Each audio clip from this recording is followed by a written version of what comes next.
Hi, I'm Susan Westmoreland, Culinary Director at Good Housekeeping. If it involves food, it involves me. Today I'm going to show you a fresh spin on your grandma's collard greens. I'm married to a Southerner and he's used to gray-green collards. These are a fresher take and they're really good.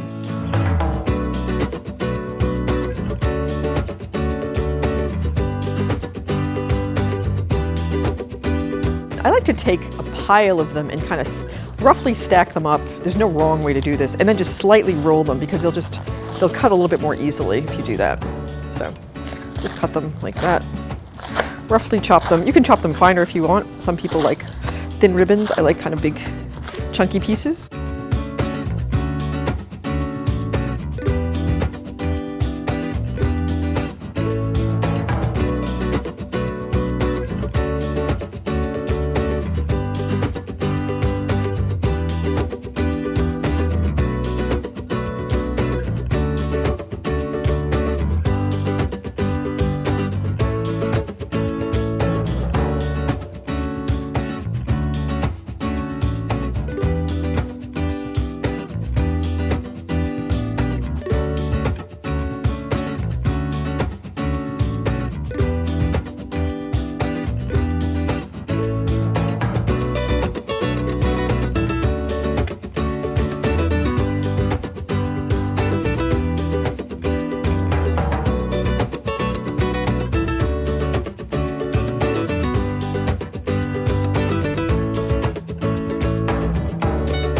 Thanks so much for joining us. For more tips and tricks, go to goodhousekeeping.com.